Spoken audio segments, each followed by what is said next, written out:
Olá pessoal, tudo bem? Então hoje a gente vai concluir o nosso tema recursos hídricos, água, né? Com um resumo de tudo que a gente conseguiu captar, conseguiu ver, conseguiu perceber e o que é que a gente leva de aprendizado, de conteúdo para as próximas lições, para os próximos temas e tudo que a gente precisa realmente saber do dia a dia da nossa vida, tá? Gente, é o seguinte, nós conseguimos perceber, primeiro, que o planeta Terra, na verdade, é o planeta Água, formado de 2/3 de água em sua superfície. Claro, 97% é água salgada, mas é água. Percebemos também que o nosso corpo também tem 2/3 de água, assim como o planeta. Né? Será mera coincidência.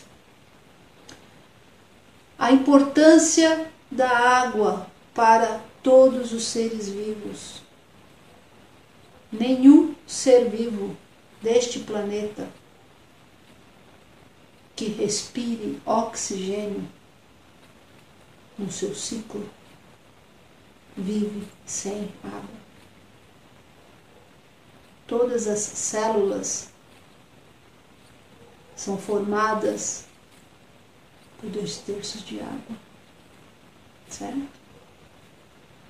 Então é assim que todos nós vivemos no planeta. Nós somos seres praticamente aquáticos. 2/3 de nós é água. Nós somos gerados numa bolsa de água. Não é mesmo? Até que a gente nasça para essa atmosfera de oxigênio, nós estamos dentro d'água. 9 meses. Então, este recurso H2O, né? 2 moléculas de hidrogênio e uma de oxigênio que compõem a molécula de água, que até hoje não se consegue reproduzir exatamente em laboratório. Uma coisa tão simples, mas a gente não consegue criar. É interessante isso, né? Então a gente começa a observar os valores de um recurso natural abundante que está aqui presente desde a formação do planeta.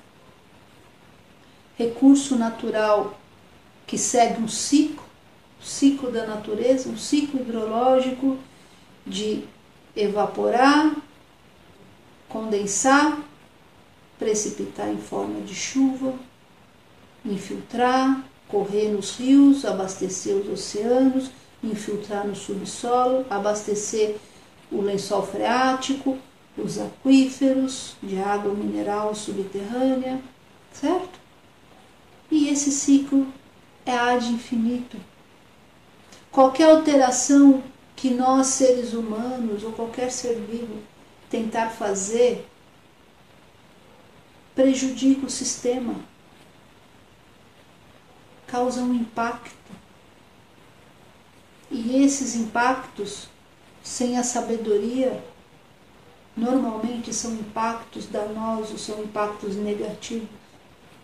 É o que a gente vê hoje com os nossos rios poluídos, com a poluição que se inicia nos nossos aquíferos, que a gente consegue contaminar a nossa água subterrânea, a gente consegue, né? A poluição do nosso corpo, quando a gente se abastece de uma água contaminada, de uma água poluída, causando doenças, enfermidades, levando muita gente até a morte. Então este recurso natural infinito no ciclo do planeta Terra é um recurso feito para abastecer a vida. E nós precisamos entender, aceitar, respeitar e conviver em harmonia com esse recurso. Não podemos mais utilizá-lo ao nosso bel prazer, apenas para satisfazer as nossas necessidades, e nem é a necessidade de toda uma população, a necessidade de uma parte da civilização humana. Quando a gente represa grandes cursos d'água para a produção de energia elétrica, que muitas vezes essa energia elétrica não vai abastecer completamente, satisfatoriamente. O impacto de uma represa hidrelétrica na natureza é gigantesco. Não só para as comunidades do seu entorno, as comunidades indígenas, quilombolas e mesmo as comunidades ribeirinhas, a agricultura familiar dessas regiões, o impacto no recurso natural, nas florestas, nos ecossistemas, no hábitat de milhões de outros seres vivos que têm sim direito à vida na Terra. Então, este respeito, esta consciência, a gente precisa ir adquirindo. Precisamos mudar agora o nosso jeito de olhar os recursos da Terra. Eles não nos pertencem. Eles foram feitos, foram dados, foram criados para nós usufruirmos, para a nossa vida, para o nosso aprendizado, para a nossa sobrevivência, mas não só nossa, de todo o planeta. Nós não podemos agir egoisticamente pensando apenas no nosso umbigo, não respeitando nem sequer a nossa própria espécie. Quando a gente usa demasiadamente um recurso natural fundamental à vida de outros, somente para nós, somente para o nosso uso, somente para o nosso lucro, para o nosso município, para a nossa empresa, para o nosso bolso. Está na hora de pensar no progresso, na coletividade, no crescimento e na evolução de todos. Não existe crescimento desigual. O crescimento desigual causa uma doença social, causa uma doença discriminatória, causa uma desigualdade que vai marginalizar grande parte da população, que vai excluir grande parte da população. Nós não temos este direito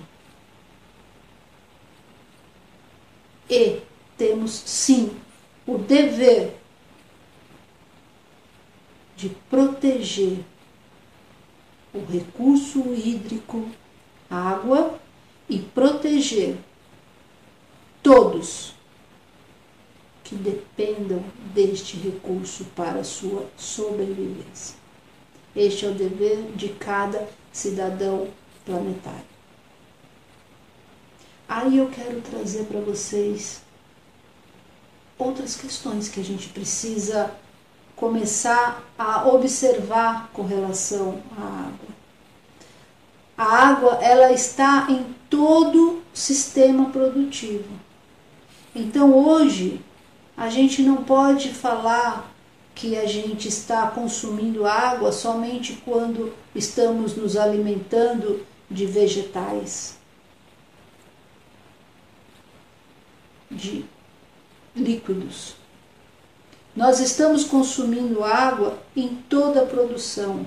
Existe água na produção agrícola, existe água na produção de insumos, na produção de carnes, na produção de todos os alimentos.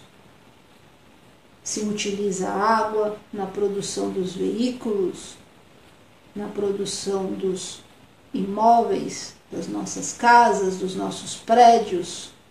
Se utiliza água na produção de praticamente tudo. Então, ela é um recurso sem igual para a nossa vida e evolução dentro deste planeta. Precisamos entender e dar o seu devido valor. E, para encerrar esse tema, eu gostaria de trazer para vocês algumas questões que estão sendo discutidas hoje no meio científico. Algumas questões de relevância dentro da academia sobre a questão da água. Nós sabemos que a água, ela é um líquido extremamente volátil.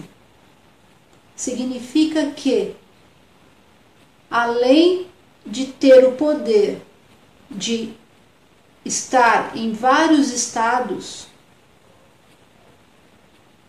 na temperatura muito próxima, que nós temos no estado sólido a 0 grau, que é uma temperatura em que nós convivemos em algumas regiões.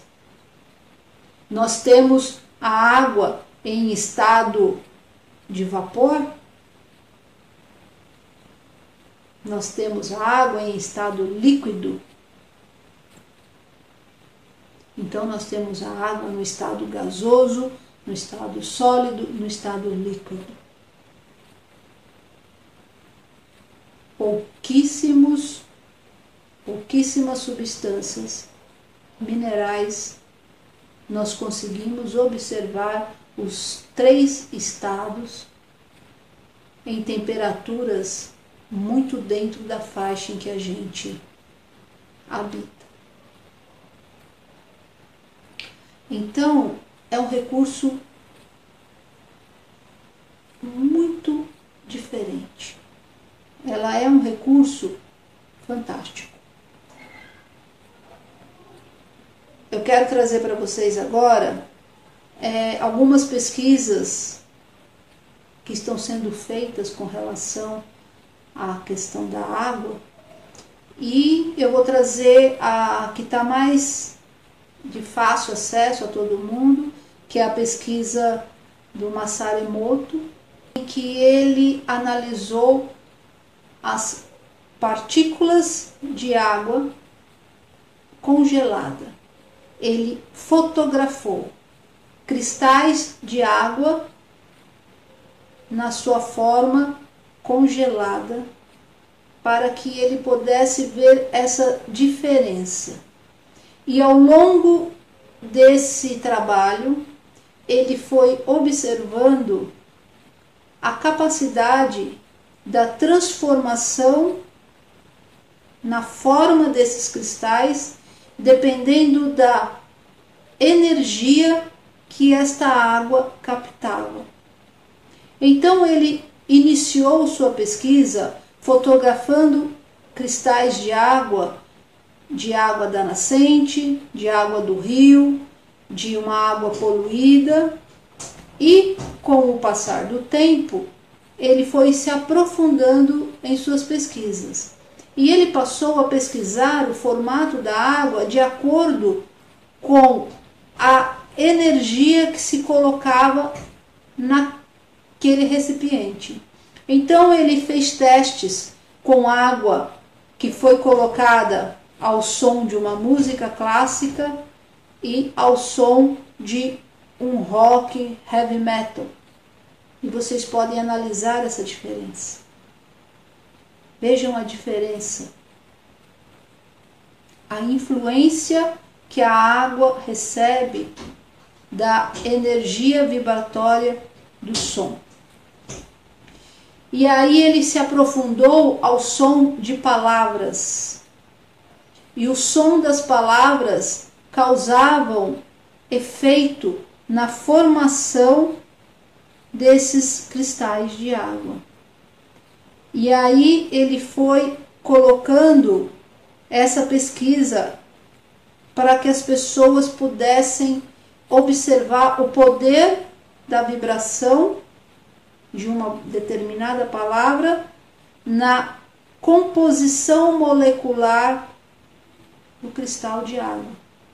E aí vocês podem observar a formação desse cristal, dessa molécula de água, ao som de uma ameaça de morte, ao som da voz de Adolf Hitler. Você pode observar a diferença ao som de um muito obrigado. Olha a formação do cristal quando você agradece, quando você elogia, você é bonita, quando você coloca o som de uma prece, de uma oração. Então, ele foi percebendo que a água se moldava à medida da energia de vibração de cada tipo de intenção, de cada tipo de som, de atitude que a gente toma. Não só do som. As pesquisas se aprofundaram ao ponto dele simplesmente rotular um vidro escrito "Eu te odeio, eu te amo" no outro vidro e fotografar os cristais dessas duas águas e você tem a diferença, né? E ele se aprofundou nessa pesquisa, existem várias publicações, né? E não só ele, existem outras pesquisas de outros cientistas em outro formato comprovando o poder que a água tem de se moldar de acordo com a frequência das palavras, com a frequência da intenção que é colocada ali no papel e até da frequência do pensamento que você coloca naquele momento. Nós temos o uso da água terapêutica, é um uso da água gigantesco. Mas eu estou colocando isso aqui agora para que a gente perceba e lembre-se que praticamente tudo é composto de água. Então, quando nós estamos produzindo um alimento, cozinhando um arroz, um feijão, um alimento em nossa casa, pensem no que vocês estão falando, no que vocês estão pensando, em como vocês estão se sentindo naquele momento.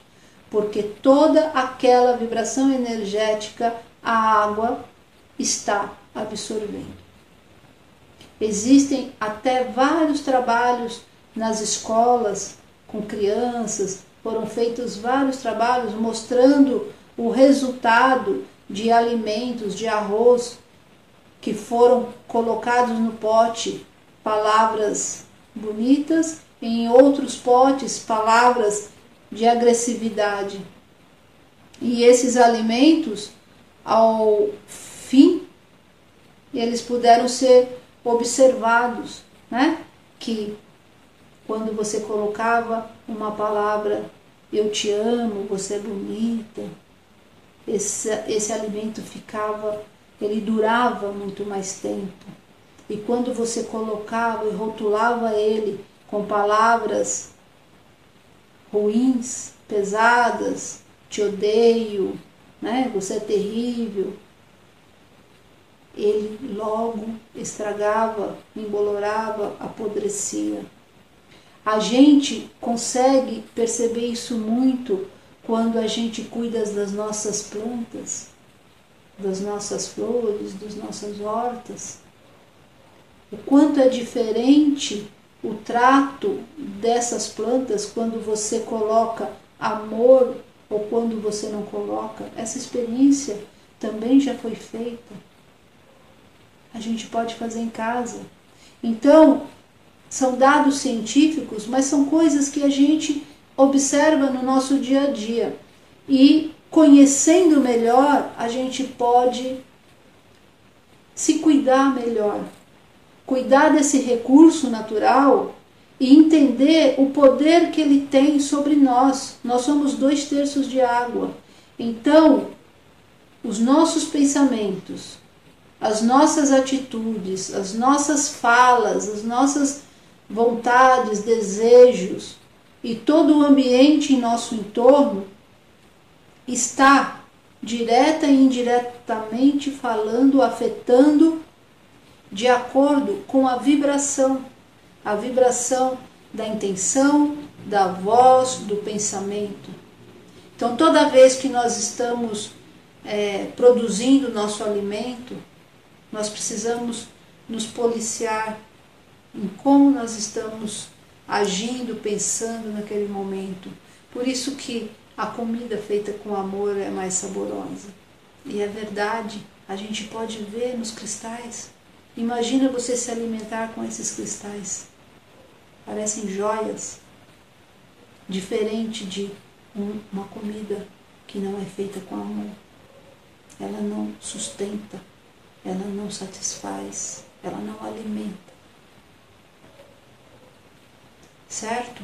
E as nossas plantas, os nossos animais de estimação, também, porque são todos compostos de água. A interferência que nós temos a capacidade de ter em cada ser vivo é gigantesca, só utilizando esse conhecimento que a física está trazendo para a sociedade moderna. É a oportunidade da gente manipular para o bem a qualidade de vida que nós queremos ter. Não podemos esquecer que somos 2/3 água, então os nossos pensamentos, as nossas palavras, as nossas emoções, tudo aquilo que a gente escuta, tudo aquilo que a gente assiste, né? A nossa sociedade no entorno interfere diretamente nesses cristais de água que somos nós. Então, eu fico muito feliz de poder compartilhar com vocês este momento dessa ciência que está surgindo e trazendo para a sociedade possibilidades novas da melhoria da qualidade de vida de toda a civilização e de todos os seres vivos, dentro do tema recursos hídricos, dentro da questão da água, recurso natural infinito.